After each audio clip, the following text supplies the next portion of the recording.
Hello everyone, आज date है 24 मार्च 2022 और द हिंदू न्यूज एनालिसिस में आपका स्वागत है। इस वीडियो में हम द हिंदू की इंपोर्टेंट न्यूज़ को एग्जाम के पॉइंट ऑफ व्यू से डिस्कस करेंगे। नीचे डिस्क्रिप्शन बॉक्स में Telegram channel Volcano IAS Academy का लिंक दिया हुआ है। आप Telegram channel Volcano IAS Academy के साथ में जुड़ सकते हैं। वहाँ पर हर exam means UPSC, state PSC and other exams के पॉइंट ऑफ व्यू से काफ़ी इंपॉर्टेंट इन्फॉर्मेशन आप सभी के साथ में शेयर की जाती है। तो चलो स्टार्ट करते हैं। वीडियो को स्टार्ट करेंगे एक ज्योग्राफिकल मैप क्वेश्चन के साथ में। और आज आपका क्वेश्चन ये है कि जेमू ग्लेशियर को आपको मैप में व्यू करना है। फिर इससे रिलेटेड हर इंपॉर्टेंट फैक्ट्स को एंड इन्फॉर्मेशन को कमेंट बॉक्स में टाइप करना है। कल हमने आपसे क्वेश्चन पूछा था पम्बन आइलैंड को लेकर के। तो पम्बन आइलैंड को अगर हम मैप में व्यू करें तो इंडिया का तमिलनाडु स्टेट और श्रीलंका के बीच में पम्बन आइलैंड एग्जिस्ट करता है। पम्बन आइलैंड को रामेश्वरम आइलैंड के नाम से भी जानते हैं। द हिंदू के फ्रंट पेज पर इंपॉर्टेंट न्यूज़, इंडिया का जो एक्सपोर्ट लेवल है वो $400 बिलियन को क्रॉस कर चुका है। इंडिया का जो एनुअल टारगेट है उसको पहली बार यहाँ पर ये बताया गया है कि पहली बार इंडिया ने इस टारगेट को अचीव करने में एक तरीके से सक्सेस हासिल की है। यहाँ पर ग्राफ के थ्रू शो कर रखा है कि किस टाइम के साथ में हमारा इंडिया का जो एक्सपोर्ट है वो कितना इंक्रीज हुआ है। तो हमारे प्राइम मिनिस्टर ने इस अचीवमेंट को लेकर के फार्मर्स, वीवर्स, एमएसएमई सेक्टर, इन सभी को इस अचीवमेंट के लिए कांग्रेचुलेशन बोला है। आपका क्वेश्चन ये है कि एमएसएमई का कंप्लीट नेम क्या है, ये आपको कमेंट बॉक्स में बताना है। और इनकी ऑफिशियल डेफिनेशन क्या है हर सेक्टर की, ये भी आपको कमेंट बॉक्स में बताना है। यहाँ पर जो हमारी गवर्नमेंट है उनके द्वारा ये बोला गया कि बहुत सारे सेक्टर जैसे कि engineering products, apparel, garments, gems and jewellery, petroleum products, इन सभी में इंडिया का जो भी एक तरीके से एक्सपोर्ट है वो काफ़ी ज़्यादा इंक्रीज़ हुआ है। यहाँ पर ये भी बोला गया है हमारे अदर मिनिस्टर्स के द्वारा कि हमारी जो गवर्नमेंट है वो बहुत सारी कंट्रीज़ के साथ में फ्री ट्रेड एग्रीमेंट्स जल्दी साइन करने वाली है। रेगुलर बहुत सारी कंट्रीज़ के साथ में डिस्कशन, नेगोशिएशन चल रहा है। अगर वो हम रेगुलर कर पाते हैं उन टारगेट्स को, या फिर वो जो भी डिस्कशन है वो एग्रीमेंट के फॉर्म में अगर इम्प्लीमेंट हो पाते हैं तो आने वाले टाइम में इंडिया का जो एक्सपोर्ट है वो और ज़्यादा इंक्रीज़ होने वाला है। ओके, तो इसके अलावा हमारे India self reliant India means आत्मनिर्भर भारत में जो एक अचीवमेंट हासिल करने वाला है, मतलब आत्मनिर्भर भारत में हम ज़्यादा से ज़्यादा जो प्रोडक्ट्स हैं वो इंडिया में बनाने की कोशिश करने वाले हैं। इसके लिए ये भी बोला जा रहा है कि हमारा जो आत्मनिर्भर भारत जो इनिशिएटिव है उसके लिए भी काफ़ी बेहतरीन साबित होगा। नेक्स्ट इंपॉर्टेंट आर्टिकल, कोविड को लेकर के जो रिस्ट्रिक्शंस लगा रखे थे उसको लेकर के सेंट्रल गवर्नमेंट ने अब जो भी कोविड कंटेनमेंट है उनको लेकर के जो ऑर्डर्स थे उनको रिकॉल किया है। कोविड के बाद में कुछ प्रोसीजर, कुछ रिस्ट्रिक्शंस, कुछ सैंक्शंस इम्प्लीमेंट करने की कोशिश की गई थी ताकि कोविड को हाल्ट किया जा सके। अब यहाँ पर डिजास्टर मैनेजमेंट एक्ट की बात की गई है। तो 2004 में सुनामी ने इंडिया को इफेक्ट किया था, उसके बाद में डिजास्टर मैनेजमेंट एक्ट लाया गया था और इसी के under national disaster management authority भी बनाई गई थी। ये जो एनडीएमए है वो गवर्नमेंट ऑफ इंडिया की एक अपेक्स बॉडी है और डिजास्टर मैनेजमेंट में जो भी हमारे इंडिया की पॉलिसीज है उन सभी को ले डाउन करने का ये काम करती है। नेशनल डिजास्टर मैनेजमेंट अथॉरिटी की अगर हम बात करें तो प्राइम मिनिस्टर ऑफ इंडिया इसको हेड करते हैं। इसके अलावा इसमें अदर मेंबर्स भी होते हैं और मिनिस्ट्री ऑफ होम अफेयर्स की एक पेरेंट ऑर्गेनाइजेशन एनडीएमए का मिनिस्ट्री ऑफ होम अफेयर्स है। और डिजास्टर मैनेजमेंट एक्ट जो है उसके बारे में बोला गया है कि ये जो एक्ट है इसको फर्स्ट इंट्रोड्यूस किया गया था कि हमारी कंट्री में जो डिजास्टर मैनेजमेंट है उसके लिए एक फ्रेमवर्क बनाया जाए जिसमें नोडल मिनिस्ट्री जो है वो मिनिस्ट्री ऑफ होम अफेयर्स काम करती है। जब भी आप किसी ऑर्गेनाइजेशन, किसी स्पेशल चीज़ के बारे में डिस्कस करो तो जानने की कोशिश किया करो कि वो कौन से मिनिस्ट्री के अंडर आता है। इसको लेकर के बहुत बार क्वेश्चन पूछे जाते हैं। नेक्स्ट इंपॉर्टेंट आर्टिकल, अभी हमने देखा कि चाइना का एक प्लेन जो है वो क्रैश हो गया। उसको लेकर के यहाँ पर कुछ अपनी तरफ से कुछ पॉइंट्स रखे जा रहे हैं कि क्या कारण हो सकता है कि अचानक जो एक हाई स्पीड, एक हाई एल्टीट्यूड पर जो प्लेन उड़ रहा था अचानक से उसकी स्पीड कम होती है और नीचे आकर के एकदम से क्रैश हो जाता है। तो यहाँ पर ये बोला गया है कि जो भी उसकी कॉकपिट वॉइस रिकॉर्डर है, मतलब डिजिटल फ्लाइट डाटा रिकॉर्डर है, उन सभी को डिसिफर किया जाएगा और फिर ही इसका जो रियल रीजन है वो सभी के सामने आ सकेगा। Next important article page number 8 पर, एडिटोरियल पेज पर, यहाँ पर जो फर्स्ट आर्टिकल है वो ऑस्ट्रेलिया की टेनिस प्लेयर एशले बार्टी को लेकर के है। उन्होंने 25 ईयर्स की एज में ही अपना जो, यहाँ देखो, एस्ले बार्टी जो टेनिस स्टार हैं उन्होंने इस गेम से क्विट कर दिया है, मतलब अपना संन्यास की घोषणा उन्होंने कर दी है। उनकी एज सिर्फ 25 एज थी। तो यहाँ पर जो अदर प्लेयर्स है, जो मेन प्लेयर्स है, उनके बारे में बता रखा है कि राफेल नडाल, रोजर फेडरर जो 40s की एज में जाकर के भी टेनिस खेल रहे हैं, राफेल नडाल जो बहुत सारी इंजरी से इफेक्ट हो रहे हैं फिर भी वो अपने गेम को उन्होंने रेगुलर रखा है, एस्ले बार्टी जिन्होंने अभी कुछ टाइम पहले ऑस्ट्रेलियन ओपन को जीता है। कभी जब भी वो किसी ग्रैंड स्लैम के फाइनल में गई हैं तो कभी भी उन्होंने फाइनल को नहीं हारा है और लगभग 3 ग्रैंड स्लैम अब तक जीत चुकी हैं। इसके अलावा बहुत लंबे टाइम के बाद में किसी ने ऑस्ट्रेलिया को कोई ग्रैंड स्लैम, टेनिस का आप सभी को पता है 4 ग्रैंड स्लैम होते हैं, आपको पता होना चाहिए उनके नेम जो है, कमेंट बॉक्स में बताना है कि 4 कौन कौन से ग्रैंड स्लैम होते हैं। ओके, तो ऑस्ट्रेलियन ओपन को उन्होंने जीता, काफ़ी लंबे समय के बाद में ग्रैंड स्लैम जो है वो ऑस्ट्रेलिया को देने की कोशिश उन्होंने की है, क्योंकि इससे बहुत साल पहले ऑस्ट्रेलिया के कोई प्लेयर थे, उन्होंने वहाँ से ग्रैंड स्लैम ऑस्ट्रेलिया की तरफ से जीता था। तो यहाँ पर उनका जो अचानक जो उन्होंने संन्यास की घोषणा की है ये काफ़ी ज़्यादा शॉक्ड रहा है। यहाँ पर जो आर्टिकल है वो कोविड के टाइम में आपने देखा कि बहुत सभी कंट्री जो है वो एक तरीके से इकोनॉमिक कॉन्ट्रैक्शन जो है उससे उसने सभी कंट्रीज ने उसको फेस किया है। अगर हम सिंपल लैंग्वेज में बात करें तो यहाँ पर एक स्टेटमेंट के थ्रू इस आर्टिकल की शुरुआत की गई है कि 2015 21 जनवरी 2015 को वर्ल्ड इकोनॉमिक फोरम होता है डावोस में। ओके, वर्ल्ड इकोनॉमिक फोरम की जो एनुअल मीटिंग है उसमें स्पीच दिया जा रहा था। यहाँ पर पीपल्स रिपब्लिक ऑफ चाइना के ली किंगयाक के द्वारा उन्होंने अपने आइडिया रखे थे कि देखो कुछ इम्पोर्टेंट फैक्ट्स थे, उसके बारे में उन्होंने ये बोला कि जब हवा जो है, विंड जो है वो अपना रुख बदलती है या फिर तेज गति से बहती है तो कुछ लोग तो क्या करते हैं, वॉल्स बना लेते हैं ताकि वो जो हवा जो है उसकी जो स्पीड है उसको रोका जा सके, और कुछ लोग क्या करते हैं, विंड मिल बना लेते हैं, पवन चक्की बना लेते हैं ताकि ज़्यादा से ज़्यादा जनरेशन हो सके। मतलब ये डिपेंड करता है person to person, country to country कि कैसी भी सिचुएशन है उसमें वो अपने आप को कैसे एडजस्ट करता है। तो यहाँ पर इस आर्टिकल में ये बताया गया है कि जब the global impact of China's economic transformation, इस टॉपिक के ऊपर जब वो अपना स्पीच दे रहे थे तब उन्होंने ये बात बोली थी। और यहाँ पर ये बोला गया कि कोविड-19 पैंडेमिक की वजह से जब पूरा वर्ल्ड इफेक्ट हुआ है तब यहाँ पर चाइना की जो ग्रोथ है उसने काफ़ी ज़्यादा अचीव किया है। चाइना का एक तरीके से अगर हम एक्सपोर्ट देखें तो काफ़ी ज़्यादा इंक्रीज हुआ है। ऑफिशियल डाटा की बात की गई है तो चाइना की इकोनॉमी जो है वो 2021 में 8.1% तक इंक्रीज हुई है। ओके, यहाँ पर यह भी बोला गया है कि रेगुलर उनका जो 4th क्वार्टर है उसमें भी जीडीपी में काफ़ी ज़्यादा ग्रोथ देखने को मिल रही है। इसके अलावा अदर सेक्टर्स में भी हम बात करें तो कंपैरिजन करें ग्लोबली लेवल पर तो काफ़ी ज़्यादा वहाँ पर बहुत सारे जो प्रोडक्ट्स हैं, बहुत सारे जो लेवल पर अगर हम बात करें तो उनका जो ग्राफ है वो काफ़ी ज़्यादा इंक्रीज हुआ है। यहाँ पर राइटर का ये बोलना है कि क्या मेजर रीजन रहे। इसके मेजर रीजन अगर हम बात करें कि ऐसा नहीं है कि अचानक से उन्होंने अपना सब कुछ चेंज कर दिया, बहुत लंबे टाइम से वो आर्टिफिशियल इंटेलिजेंस की तरफ बढ़ रहे थे। मतलब जब कोविड के टाइम में लोगों का एक तरीके से काम के ऊपर या फिर वर्क एरिया में, वर्किंग प्लेस में उनकी अवेलेबिलिटी नहीं थी, तब उन्होंने यहाँ पर मशीनरी का यूज़ करते हुए अपना जो प्रोडक्शन है उसको रेगुलर रखा और उसी की वजह से वो इस सारी इकोनॉमिक ग्रोथ को अचीवमेंट कर पाए हैं। मतलब टाइम से पहले अपने आप को ट्रांसफॉर्मेशन करने लेना और उन सभी की वजह से ये सारा अचीवमेंट जो है वो चाइना देख पाया है। नेक्स्ट इंपॉर्टेंट आर्टिकल है, रशिया ने यूक्रेन के ऊपर जो अटैक किया है उसको लेकर के यहाँ पर एक आर्टिकल है और इसमें ये बताया गया है कि रशिया जो वॉर कर रहा है यूक्रेन के साथ में उसको स्टॉप कर देना चाहिए। यहाँ पर यूनाइटेड नेशन की बात की गई है कि यूनाइटेड नेशन ने अदर लेवल पर कोशिश की है कि रशिया के ऊपर सैंक्शंस लगाई जाएं।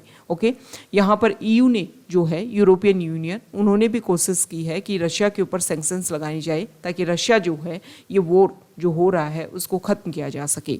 ओके, अब यहाँ पर United Nation General Assembly, United Nation Security Council, International Court of Justice, इन सभी के जो ऑर्डर्स हैं उनकी बात की गई है कि किस तरीके से रिस्ट्रिक्शंस लगाने की कोशिश की गई है। लेकिन यहाँ पर EU, its member states and citizens are offering shelter and support to all those fleeing the violence। मतलब यूक्रेन से जो लोग भाग करके जा रहे हैं अदर कंट्रीज़ में, उनमें यूरोपियन कंट्री जो है वो काफ़ी ज़्यादा हेल्प कर रहा है। काफ़ी ज़्यादा वॉर की वजह से जो भी लोग परेशान हो रहे हैं उन सभी को शेल्टर प्रोवाइड करने की कोशिश की जा रही है। लेकिन यहाँ पर ये बोला जा रहा है कि इस वॉर की वजह से ना सिर्फ ना सिर्फ यूक्रेन इफेक्ट हो रहा है बल्कि वर्ल्ड लेवल पर इसका इफेक्ट देखने को मिल रहा है। तो इसकी वजह से जो भी इश्यूज हैं उनको अगर हमें सॉल्व करना है तो ये वॉर जो है उसको रोका जाना चाहिए। नेक्स्ट इंपॉर्टेंट आर्टिकल, क्योंकि देखो वॉर जैसी सिचुएशन से ऐसा नहीं है कि सिर्फ यूक्रेन इफेक्ट होगा, इसके बहुत सारे इश्यूज होंगे, क्योंकि हम बार बार डिस्कस कर चुके हैं कि बहुत सारे ऐसे प्रोडक्ट्स हैं जिनका मैन्युफैक्चरिंग हब के रूप में रशिया और यूक्रेन को माना जाता है। यूक्रेन तो वैसे इफेक्ट हो रहा है और रशिया के ऊपर सैंक्शंस लगाए जा रहे हैं, जिसकी वजह से बहुत सारे प्रोडक्ट जो हैं उनको हाइक देखने को मिल रहा है। इसके अलावा अदर इश्यूज अगर हम देखें तो माइग्रेंट जो प्रॉब्लम है वो काफ़ी ज़्यादा इशू इंक्रीज हो जाएंगे पॉलिटिकल बेसिस पर, या फिर अगर हम देखें इकोनॉमिक बेसिस पर काफ़ी ज़्यादा क्राइसिस प्रोड्यूस होंगे, या फिर अगर हम देखें तो किसी कंट्री में इस तरीके के जो इन्वेजन होता है इसकी वजह से अदर एरियाज़ में भी ग्लोबली लेवल पर इस तरीके के इश्यूज देखने को मिल सकते हैं। तो ये जो भी वॉर है इसको एक पीस तरीके से, एक स्टेबिलिटी के फॉर्म में इसको अप्लाई करने की ज़रूरत है, क्योंकि ऐसा नहीं है कि यूक्रेन और रशिया का जो कन्फ्लिक्ट है वो भी प्रेजेंट टाइम में फर्स्ट टाइम हुआ है, रेगुलर उनके बीच में बना रहता है और जो भी इशू है उनको सॉल्व करने की ज़रूरत है ताकि आने वाले टाइम में इस तरीके के इशू क्रिएट ना हो। क्योंकि जब कि कोई कंट्री किसी दूसरे कंट्री के टेरिटोरियल रीजन पर इस तरीके से इन्वेजन करता है तो अदर एरियाज़ में भी ग्लोबली लेवल पर बहुत सारे कंट्रीज़ में इसी तरीके के लैंड एरियाज़ में कन्फ्लिक्टेड जोन है, उनकी वजह से काफ़ी ज़्यादा इशू क्रिएट हो सकते हैं।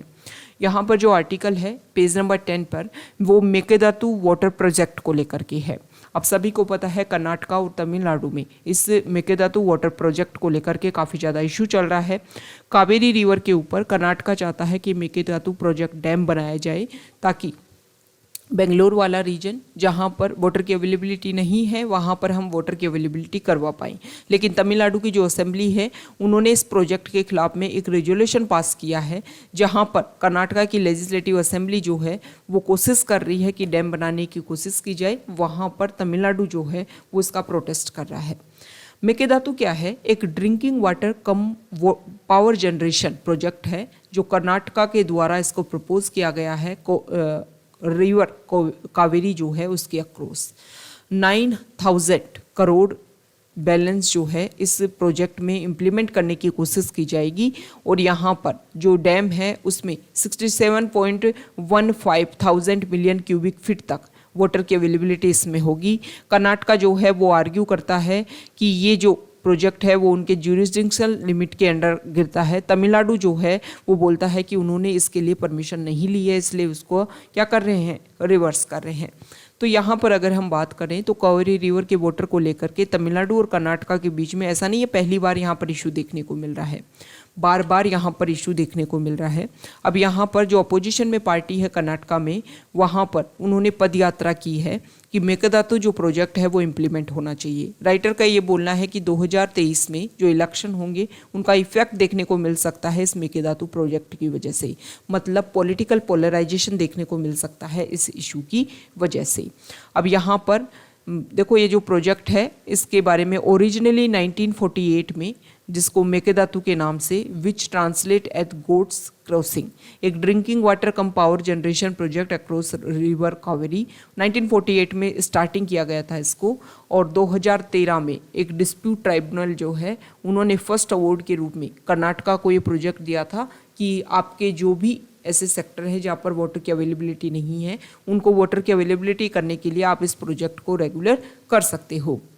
प्री फिजिबिलिटी स्टडी रिपोर्ट जो है वो 2018 में सबमिट की गई।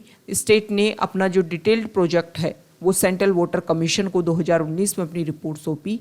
इसमें ये बताया गया कि हम इसकी हाइट क्या रखेंगे, इस प्रोजेक्ट में जो कितना मनी इन्वेस्ट होगा। इसके अलावा ये भी बोला गया कि कावेरी वाइल्ड लाइफ सेंचुरी जो है उसमें फॉरेस्ट रीजन जो है उसका काफ़ी ज़्यादा यहाँ पर सबमर्जेंस देखने को मिलेगा।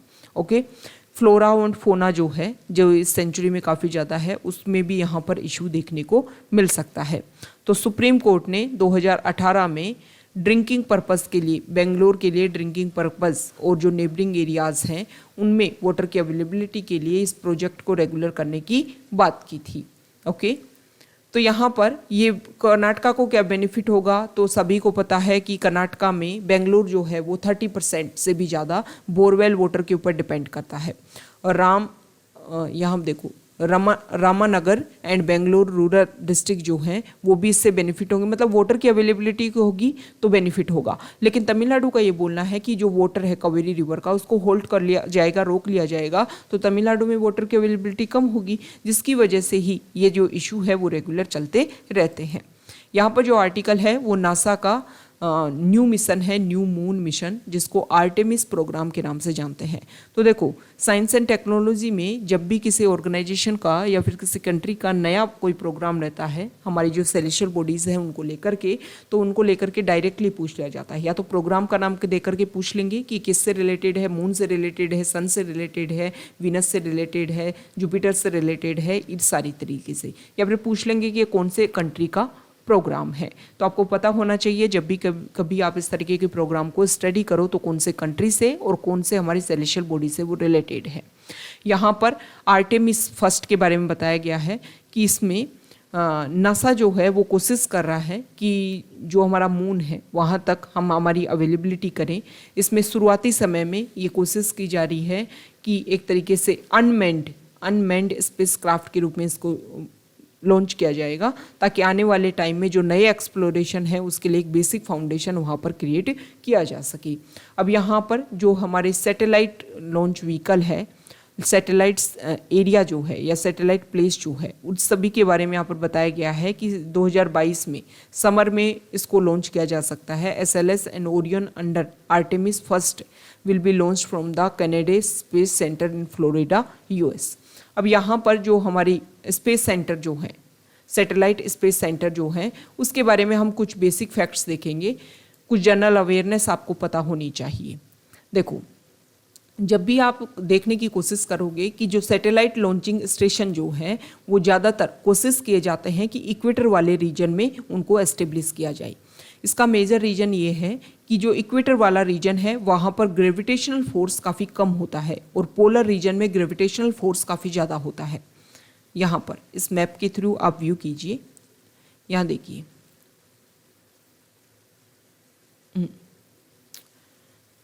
देखो ये इक्वेटर पास हो रही है हमारे जो अर्थ है उसके बिल्कुल बीच से, बिल्कुल यहाँ से मीडियम से, बिल्कुल अगर हम बात करें बिल्कुल मध्य से इक्वेटर पास हो रही है। और यहाँ पर जो भी हमारे सैटेलाइट लॉन्चिंग स्टेशन हैं वो कोशिश किए जाते हैं कि इक्वेटर वाले रीजन में एस्टेब्लिश किए जाएं। अब ऐसा तो है नहीं कि हर कंट्री जो है इक्वेटर वाले रीजन में एस्टेब्लिश है, तो कोशिश की जाती है कि ज़्यादा से ज़्यादा पास हो, क्योंकि इक्वेटर वाले रीजन में जो रेडियस है वो काफ़ी ज़्यादा है, जिसकी वजह से ग्रेविटेशनल फोर्स जो है वो यहाँ पर काफ़ी कम होता है। और यहाँ पर पोलर रीजन की जो रेडियस है वो इक्वेटर से ज़्यादा है, जिसकी वजह से यहाँ पर पोलर रीजन की जो रेडियस जो है वो कम है, जिसकी वजह से यहाँ पर ग्रेविटेशनल फोर्स जो है वो ज़्यादा होता है और इक्वेटर पे कम होता है। तो सैटेलाइट को अगर हम लॉन्च करेंगे और ग्रेविटेशनल फोर्स कम होगा तो ईजिली जो सैटेलाइट है वो बाहर जा सकेगी, अर्थ के एटमॉस्फेयर से ईजिली बाहर निकल पाएगी। इसके कारण से कोशिश की जाती है कि इक्वेटर के आसपास वाले रीजन पे जो लॉन्चिंग सेंटर है उनको एस्टेब्लिश किया जाए। इसके अलावा ये जो सैटेलाइट लॉन्चिंग सेंटर है वो किसी भी लैंड बॉडी के ईस्टर्न पार्ट पर उनको एस्टेब्लिश किया जाता है। इसका रीज़न ये है कि जो हमारी अर्थ जो है वो रोटेट होती है वेस्ट टू ईस्ट, और यहाँ पर ईस्टर्न पार्ट पर मतलब उस लैंड मास के ईस्टर्न पार्ट पर कोई वाटर बॉडी है। तो यहाँ पर जब सैटेलाइट को लॉन्च किया जाएगा, यहाँ पर सैटेलाइट को जब लॉन्च किया जा रहा है, रॉकेट को लॉन्च किया जा रहा है, तो एक तो अर्थ की जो रोटेशन है उसकी वजह से इनको एक्स्ट्रा मूवमेंट मिलता है, क्योंकि वेस्ट टू ईस्ट ये भी अपने आप को क्या करेंगे, इनको एक्स्ट्रा जो पुश लगाना है वो नहीं लगाना पड़ेगा। मतलब जो फ्यूल की जो कैपेसिटी है वो हाई लेवल नहीं रखनी पड़ेगी एक तरीके से। इसके अलावा ये भी कोशिश की जाती है कि मान लो सैटेलाइट में कुछ परेशानी आ गई, कुछ गड़बड़ हो जाती है, कुछ टेक्निकल कुछ इशू क्रिएट हो जाते हैं, तो यहाँ पर जो सैटेलाइट है वो वाटर बॉडी में जाकर के डंप हो जाएगी, जिसकी वजह से लैंड एरिया में कुछ भी इशू देखने को नहीं मिलेगा। इसी की वजह से जो ईस्टर्न पार्ट है वहाँ पर सैटेलाइट सेंटर जो है उनको एस्टेब्लिश किया जाता है। नेक्स्ट इंपॉर्टेंट आर्टिकल है पेज नंबर 11 पर। ये जो आर्टिकल है ये नेक्स्ट 13 पेज पर भी है, जहाँ पर कांग्रेस पार्टी से सोनिया गांधी जी जो है उन्होंने पार्लियामेंट में क्वेश्चन किया है कि कोविड की वजह से हमारे यहाँ पर जो मिड डे मील स्कीम है उसको बंद कर दिया गया था। हालांकि बाद में जब सुप्रीम कोर्ट में इंटरवीन किया तो उन्होंने ये बोला कि या तो बॉइल्ड फूड दिया जाए या फिर जो सूखा जो ग्रेनरीज होती हैं वो अवेलेबल कराई जाए मिड डे मील के टाइम में, क्योंकि कोविड की वजह से जब स्कूल बंद हो गई तो मिड डे मील स्कीम बंद हो गई, मिड डे मील स्कीम बंद हो गई। तो यहाँ पर अभी हमारे नेशनल फैमिली हेल्थ सर्वे के डाटा पब्लिश हुए हैं, उसमें बोला गया है कि कोविड की वजह से जो न्यूट्रिशन की कमी है वो काफ़ी ज़्यादा इंक्रीज हो गई है।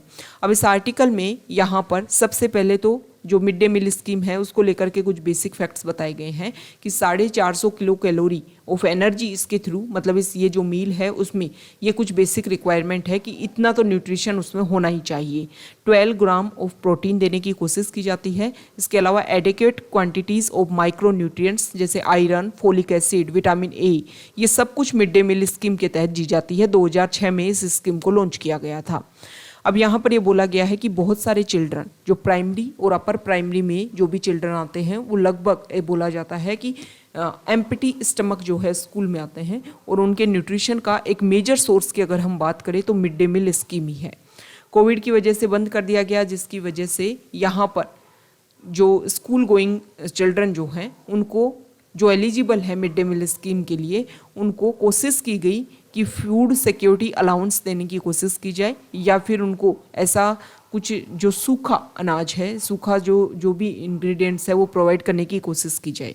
लेकिन यहाँ पर ये प्रॉब्लम ये है कि देखो जो भी हमने न्यूट्रिशन उनको प्रोवाइड करने की कोशिश की वो रेगुलर तरीके से उनको प्रॉपर तरीके से अवेलेबल नहीं हो पाया, क्योंकि यहाँ पर बॉइल्ड फूड दिया जाता है तो एक तरीके से वो कंज्यूम करते हैं और ये काफ़ी ज़्यादा उनके लिए बेनिफिशियल होता था।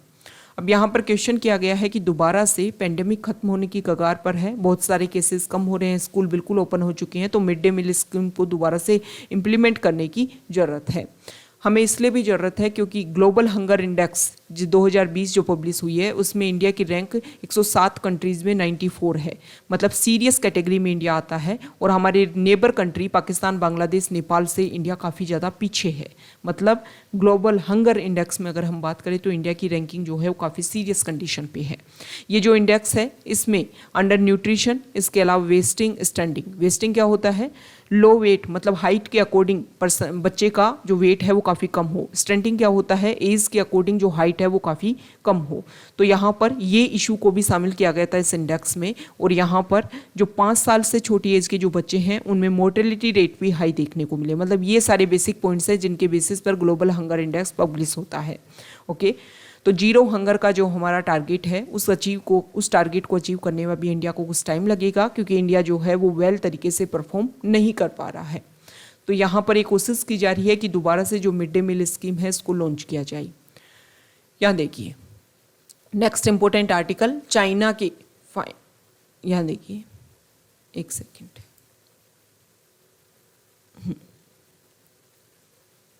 चाइना के फॉरेन मिनिस्टर जो हैं वो इंडिया की विजिट पर आ जाएंगे।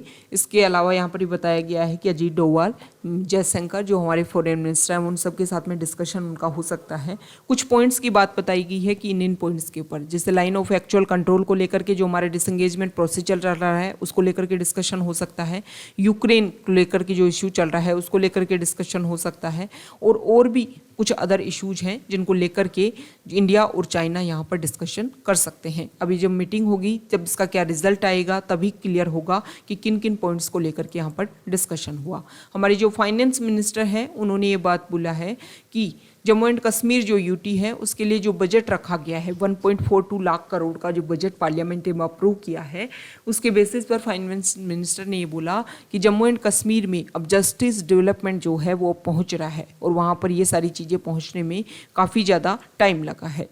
यहाँ पर वेस्ट बंगाल में जो कांग्रेस लीडर है, ओके यहाँ देखो वेस्ट बंगाल में जो लॉ और ऑर्डर सिचुएशन जो है वो काफ़ी ज़्यादा ब्रोकन हो गई है, जिसकी वजह से जो स्टेट में कोशिश की जा रही है कि कॉन्स्टिट्यूशन के जो प्रोविज़न है जिसके बेसिस पर स्टेट को गवर्न किया जाए। कांग्रेस लीडर लोकसभा में अधीर रंजन चौधरी ने प्रेसिडेंट रामनाथ कोविंद को एक लेटर लिखा और उसमें बोला कि बीरभूम में जो वायलेंस हुआ उसके बेसिस पर हम ये चाहते हैं कि वहाँ पर आर्टिकल 355 के बेसिस पर कोशिश की जाए और बंगाल को ओवरव्यू किया जाए। आर्टिकल 355 क्या होता है? इसमें सेंटर के पास में पावर होती है कि किसी भी स्टेट की जो इंटरनल इशू है, जो इंटरनल डिस्टरबेंस है या फिर एक्सटर्नल एग्रीगेशन है, उसके खिलाफ में जो यूनियन है वो किसी भी स्टेट को प्रोटेक्ट करने की कोशिश करते हैं, जिसमें गवर्नमेंट जो है वो एवरी स्टेट को जो कॉन्स्टिट्यूशन के प्रोविजन है उनके बेसिस पर कोशिश करती है कि ये जो स्टेट है वो कॉन्स्टिट्यूशन के अकॉर्डिंग वर्क कर रहा है या नहीं कर रहा है। ओके, नेक्स्ट इंपॉर्टेंट आर्टिकल है पेज नंबर 13 पर। यहाँ पर जो भी हमने डिस्कस किया है उसी को लेकर के यहाँ पर बताया गया है कि देखो जो मिड डे मील जो स्कीम है उसको लेकर के यहाँ पर क्वेश्चन किया गया है कि जो मिड डे मील स्कीम जो है उसको दोबारा से लॉन्च करने की ज़रूरत है। Next important article page number 14 पर, यहाँ पर मिस्टर श्रृंगला, यहाँ देखिए जो हमारे फॉरेन सेक्रेटरी हैं वो यूनाइटेड नेशन में लीग ऑफ अरब स्टेट जो है उनके बीच में जो भी डिस्कशन होगा उसमें कोऑपरेशन करने की कोशिश करेंगी। तो ये लीग ऑफ अरब स्टेट क्या है इसके बारे में हम कुछ बेसिक फैक्ट्स देख लेते हैं। Arab state, League of Arab State ये है कि हमारा जो वेस्ट एशिया है और अफ्रीका का ईस्टर्न पार्ट, वेस्टर्न पार्ट और यहाँ पर नर्दर्न पार्ट, इन सभी में ये जो ग्रीन कलर में जो आपको शो हो रहे हैं वो लीग ऑफ अरब स्टेट के मेंबर हैं। यहाँ देखिए 1945 में 6 कंट्रीज ने मिलकर के सबसे पहले इसको बनाया गया था ताकि यहाँ पर ये जो एरिया है वहाँ पर कोऑपरेशन शो हो सके। नेक्स्ट इंपॉर्टेंट आर्टिकल देखो, स्वच्छ भारत मिशन जो है उसका जो फर्स्ट सेशन था उसमें कोशिश की गई कि ज़्यादा से ज़्यादा जो लोग हैं वहाँ पर जो टॉयलेट हैं, रूरल एरियाज़ में भी जो टॉयलेट है उनकी अवेलेबिलिटी हो सके। इसके अलावा जो सेकंड फेज है उसमें कोशिश किया गया कि कम्युनिटी बेसिस पर जो भी वेस्टेज निकलता है उसके डिस्पोजल के लिए काम किया जाए। तो यहाँ पर यह बताया गया है कि बहुत कम विलेज ऐसे हैं जहाँ पर जो वेस्ट डिस्पोजल इंफ्रास्ट्रक्चर जो है वो रिसीव हो पाया है, या फिर अगर हम बात करें तो बेसिक लेवल पर जाकर के इम्प्लीमेंट हो पाया है। सिर्फ 12% विलेजेस ऐसे हैं जहां पर इस तरीके का लिक्विड वेस्ट मैनेजमेंट, इसके अलावा जो भी वेस्ट मैनेजमेंट है उसके लिए इंफ्रास्ट्रक्चर डेवलप हो पाया है। यहाँ पर जल जीवन मिशन की बात की गई है कि 2024 तक हम रूरल एरियाज में टैप वाटर कनेक्शन प्रोवाइड करेंगे। तो यहाँ पर उसके लेकर के भी बताया गया है कि कुछ स्टेट जैसे कि हिमाचल प्रदेश, मणिपुर, मेघालय, इन्होंने तो जितना भी फंड मिला है जल जीवन मिशन के अंडर उसको कंप्लीटली यूज किया है, लेकिन कुछ स्टेट ऐसे हैं जिन्होंने काफी कम इसको यूज किया है। नेक्स्ट यहाँ पर जो आर्टिकल है यहाँ देखिए, देखो लॉटरी जो है वो एक तरीके से गैम्बलिंग का पार्ट है और स्टेट लिस्ट जो है 7th शेड्यूल में जो स्टेट लिस्ट आती है उसका पार्ट है। मतलब स्टेट के पास में पावर है कि गैम्बलिंग को लेकर के, लॉटरीज को लेकर के वो गवर्न कर सके। तो यहाँ पर सुप्रीम कोर्ट ने एक बात बोली है कि स्टेट लेजिस्लेचर के पास में ये पावर होता है कि लॉटरीज को कंडक्ट करने के लिए जो अदर स्टेट में भी अगर कंडक्ट हो रही हैं और उसकी वजह से उनका जो ज्यूरिडिक्शन या उनका जो स्टेट है वो इफेक्ट हो रहा है तो इसको लेकर के वो लॉ बना सकते हैं। देखो कौन सा पार्ट जो है वो कौन सी लिस्ट में आता है, एक जनरल अवेयरनेस आपको पता होना चाहिए। आपका क्वेश्चन ये है कि वोटर डिस्प्यूट हम देखते हैं तो वोटर जो है वो कौन सी लिस्ट का पार्ट है, स्टेट लिस्ट का पार्ट है, सेंट्रल लिस्ट का पार्ट है या फिर कंकरेंट लिस्ट का पार्ट है। नेक्स्ट इंपॉर्टेंट आर्टिकल है पेज नंबर 15 फॉरेन पेज पर।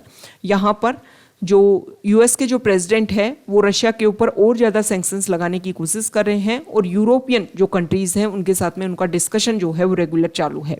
यहाँ पर चाइना ने ये बोला है कि G20 जो ग्रुप है उससे रशिया को बाहर नहीं किया जाएगा।